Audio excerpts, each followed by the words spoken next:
je pense, grande joie à me voir après 10 jours d'absence. Qui va là? Moi! Georgette! Bien, Ouvre là-bas! vas-y toi.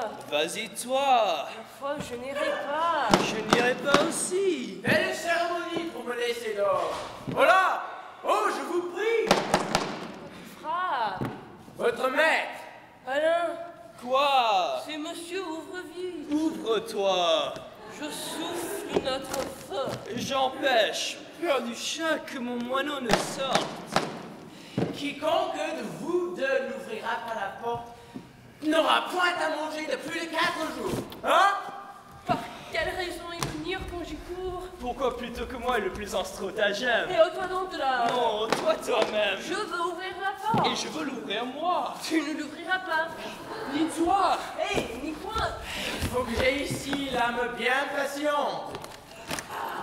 Ah, au moins, monsieur, c'est moi. Je suis votre servante. C'est moi, monsieur. Sans respect de monsieur que voilà, je te... Pêche! Ah! Pardon. Voyez ce lourdeau-là! Songez à me répondre et laissons la fadaise. Eh bien là, comment se porte-t-on ici? Monsieur Nounou. Monsieur Nounou.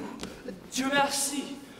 Monsieur Nounou. Qui vous apprend, impertinente bête, à parler devant moi, le chapeau sur la tête? Vous faites bien, j'ai tort. Faites descendre Agnès. Lorsque je m'en allais, fut-elle triste après? Triste? Non. Non! Ah, si fait! Pourquoi donc? Mais je meurs! Et vous croyez voir de retour à toute heure? Et nous n'aurions jamais passé devant chez nous cheval, âne ou mulet. Quel mépris pour vous! Ah, la besogne à la main, c'est un bon témoignage. Eh bien, Agnès, je suis de retour du voyage.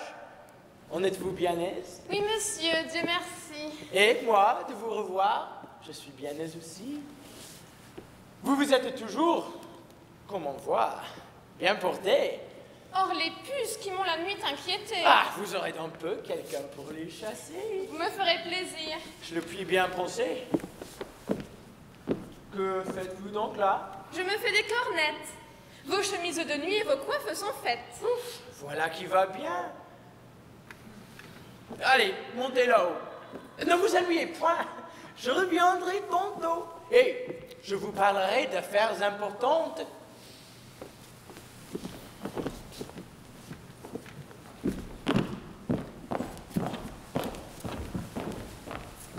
Pendant qu'Arnulf se promène, il rencontre Horace, un beau jeune homme qui est le fils d'un ami d'Arnulf. Il est très content de voir Horace, qu'il n'a pas vu depuis longtemps. Horace a besoin d'argent et Arnulf lui en prête de bon cœur. Mais, petit à petit, le jeune homme raconte l'histoire de son amour pour une belle jeune femme qu'il a récemment rencontrée. Arnulf comprend qu'Horace parle d'Agnès et devient étonné, fâché et confondu. Avec un grand effort, il se contrôle assez pour ne rien révéler à Horace. Et les deux hommes se quittent.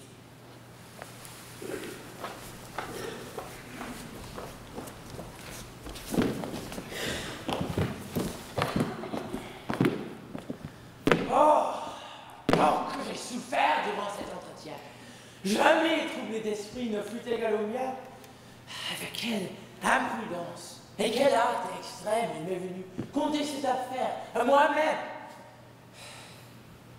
Mais, ayant tant souffert, je devais me contraire, jusqu'à m'éclaircir de ce que je dois craindre, à pousser jusqu'au bout son caquette indiscret et savoir pleinement le commerce secret. Je tremble du malheur qui m'en peut arriver, et j'en cherche souvent puisqu'on me veut trouver. J'y prends pour mon honneur un notable intérêt, Je la regarde en femme, au terme qu'elle en est. Elle n'a pu faillir sans me couvrir de honte. Et tout ce qu'elle a fait, enfin, est sur mon compte. Oh, éloignement fatal, voyage malheureux.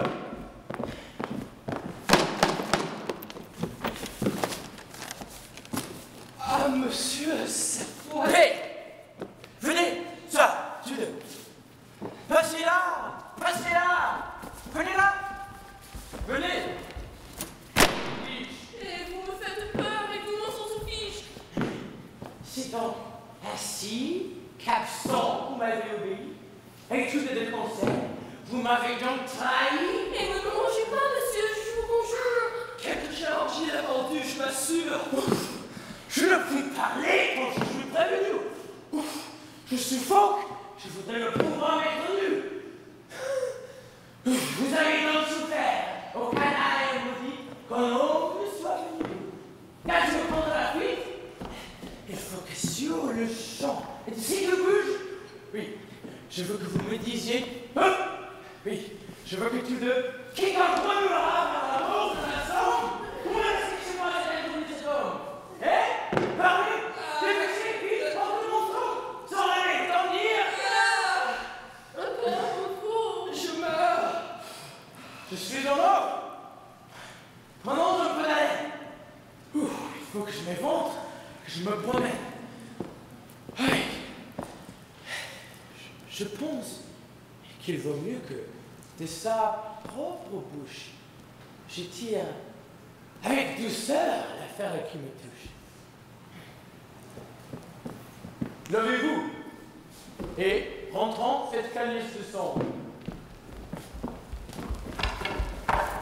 Arrêtez!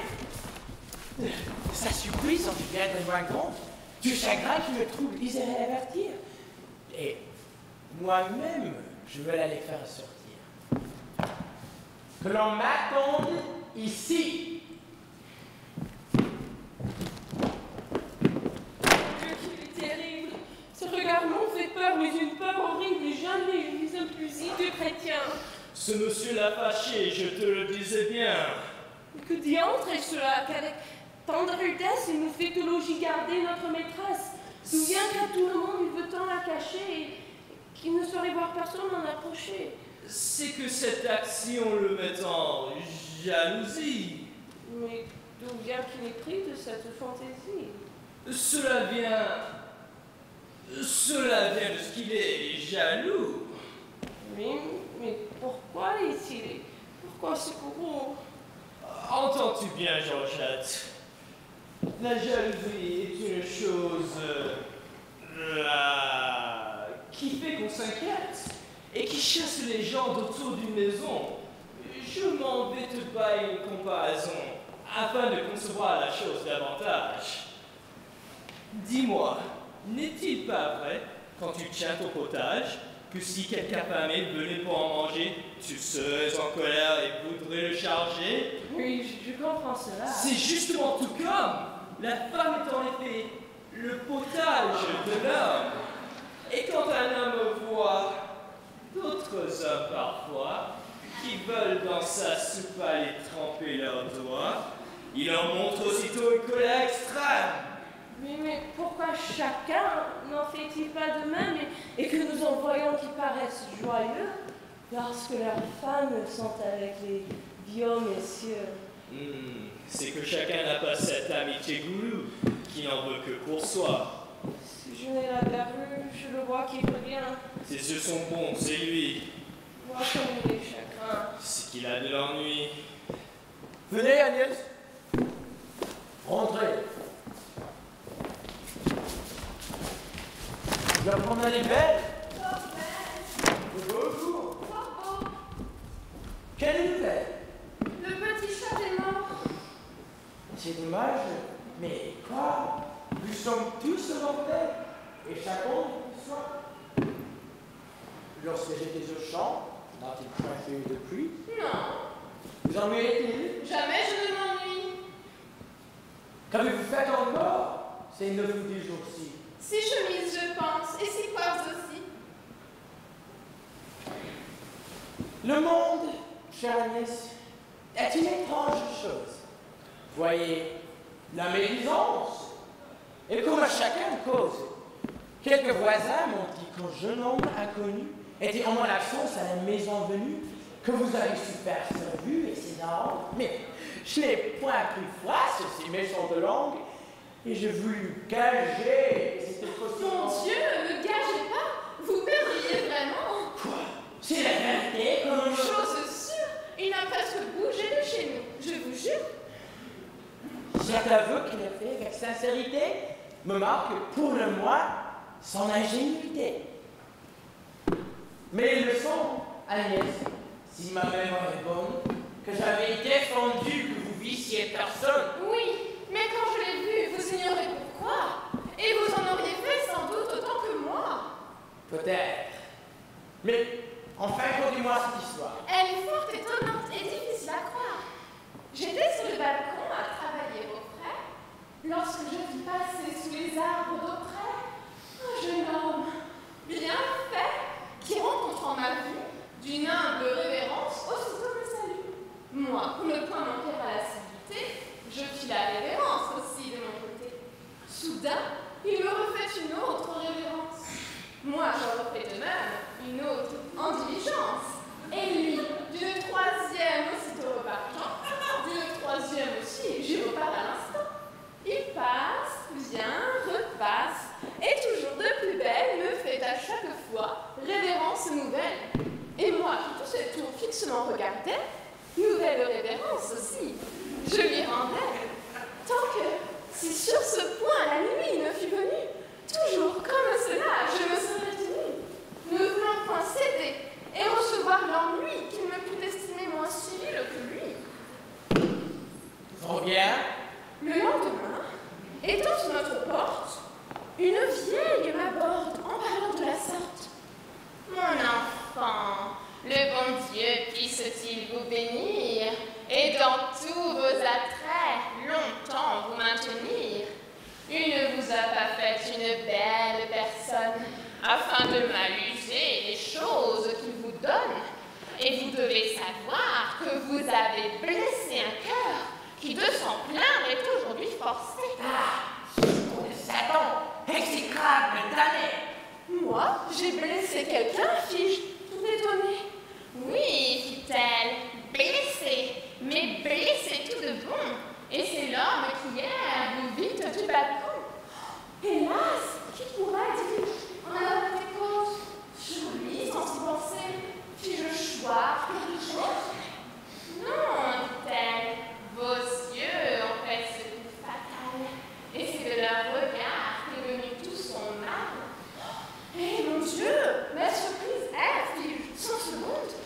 Mes yeux ont-ils du mal pour en donner au monde?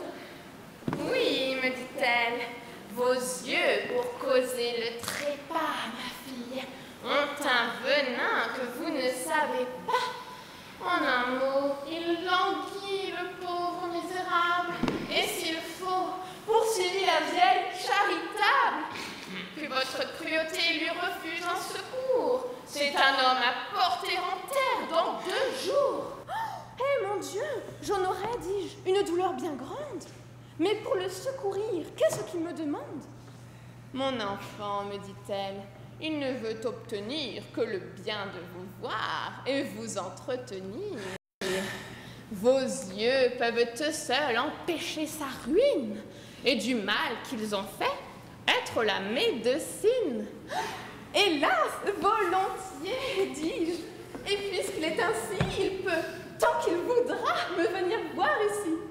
Ah, sorcière maudite, empoisonneuse d'âme, puisse l'enfer payer tes charitables trames.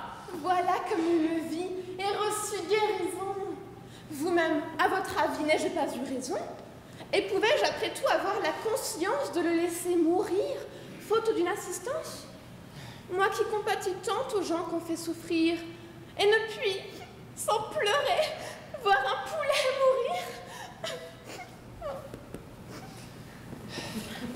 Tout cela n'est parti que d'une âme innocente, et j'en dois accuser mon absence imprudente, qui sans guide a laissé cette bonté demeure exposé aux aguets des rusés séducteurs.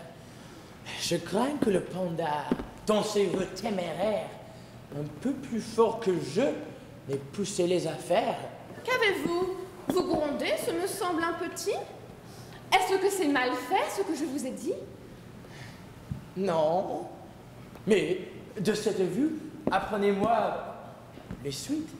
Et comment le jeune homme a passé ses visites. Hélas, si vous saviez comme il était ravi, comme il perdit son mal sitôt que je le vis.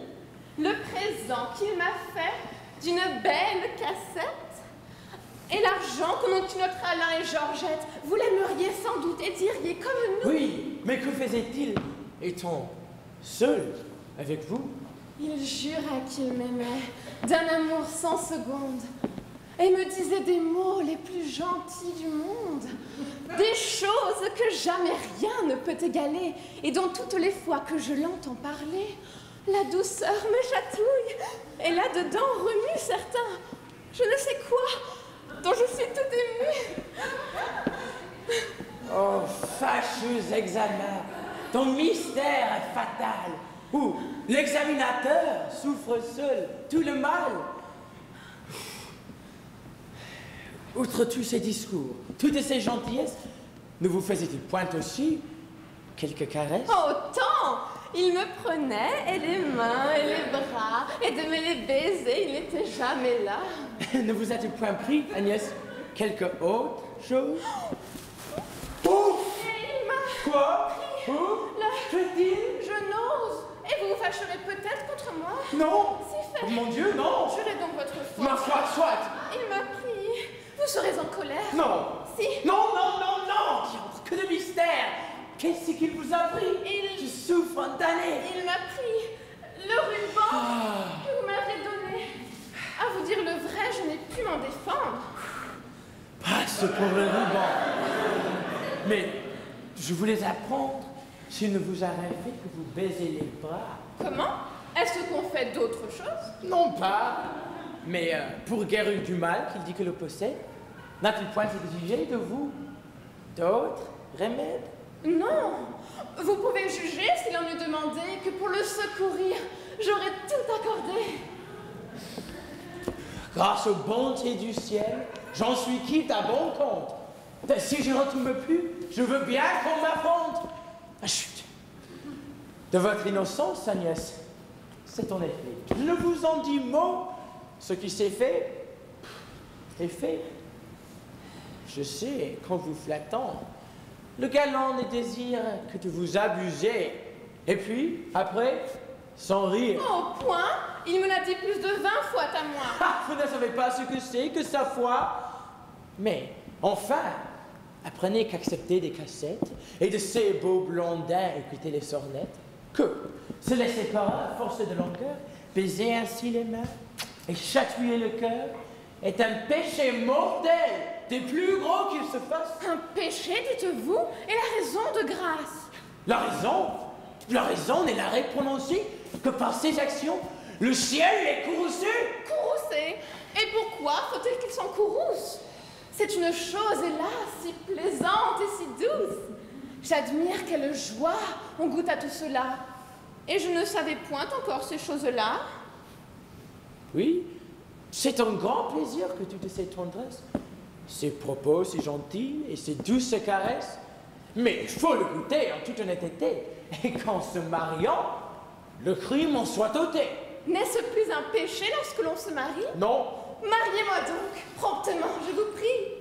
Si vous le souhaitez, je le souhaite aussi. Et pour vous marier, on me revoit ici. Est-il possible? Oui. Que vous me ferez air? Ah oui, je ne doute point que l'hymen ne vous plaise. Vous nous voulez, nous deux. Rien de plus assuré. Que si cela se fait, je vous caresserai. Et la chose sera de ma part aussi forte. Je ne reconnais point pour moi quand on se moque. Parlez-vous tout de bon? Oui, vous le pourrez voir. Nous serons mariés? Oui. Mais quand? Dès ce soir. Dès ce soir? Dès ce soir. Cela vous fait donc briller. Vous voir bien contente est ce que je désire. Hélas, que je vous ai grande obligation.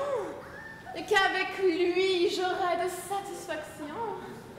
Avec qui? Avec là.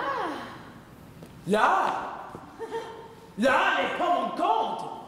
À choisir un mari, vous êtes un peu prompte.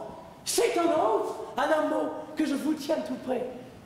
Et quant au monsieur, là, je préfère, s'il vous plaît, de le mettre au tombeau, le mal dont il vous berce, qu'avec lui, désormais, vous rompez tout commerce.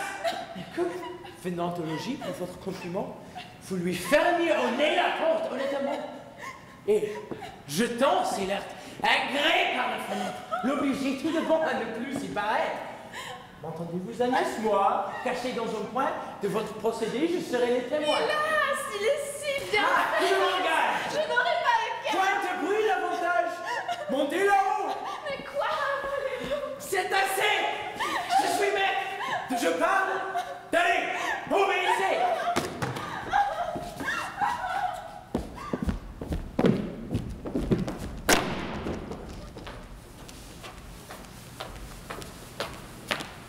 Si notre compte vous pèse, soyez tranquille de grâce, car malgré cet art neuf, Agnès épouse Horace.